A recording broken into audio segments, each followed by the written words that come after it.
The Iowa Caucus is now in the rearview mirror. It's on to New Hampshire as primary season is officially underway. Former President Trump with a commanding win in Iowa, garnering over 50% of the vote. Florida Governor Ron DeSantis holding off. Nikki Haley coming in a distant second. And joining us now, the man who knows everything. He's the expert ABC political director, one of my favorite people, Rick Klein. Always good to see you, man. Hey, guys. So let's talk about last night. President Trump, former President Trump, walking away with 98 of 99 of the counties there in Iowa.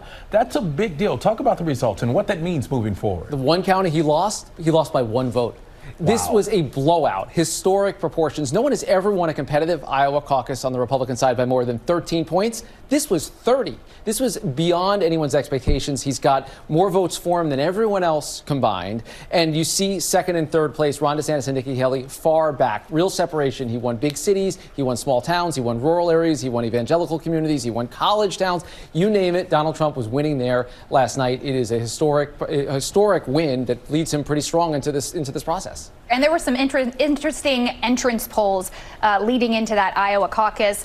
What does it tell us about the Trump voter? That the Trump voter is the Republican voter and the Republican voter is the Trump voter right now. This was really striking. 2/3 of caucus goers said that Donald Trump, even if he is convicted of a felony, should still be eligible, is still fit to serve as president of the United States. So that means even people that voted against him last night, because remember, he got about 51%, even Republicans that voted against him said, yeah, that's okay. We're okay with that. Even if he is convicted of a crime, which of course has never happened before in history, this is the Trump party. And this is a different kind of electorate than we see in New Hampshire. It's a hardcore conservative voter, but that's what we see in a lot of states where you go out there and you have to show up for a Republican. Donald Trump has those supporters and he has them on his side. Talk about loyalty.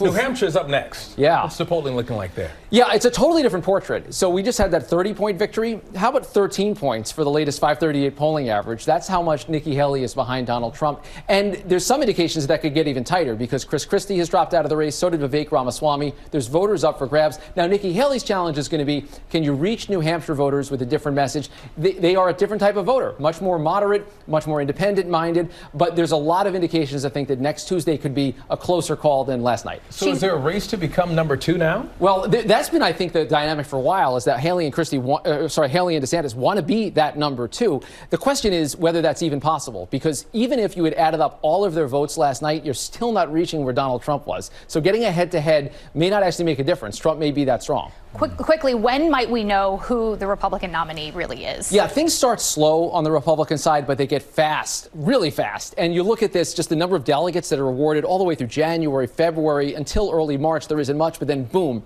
it spikes right up. Super Tuesday.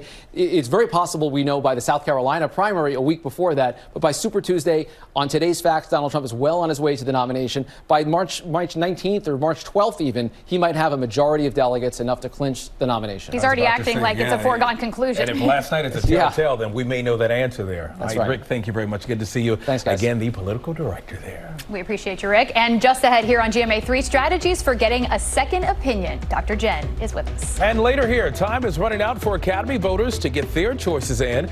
We're going to take a look at one documentary getting some attention on the short list for Oscar consideration when we come back.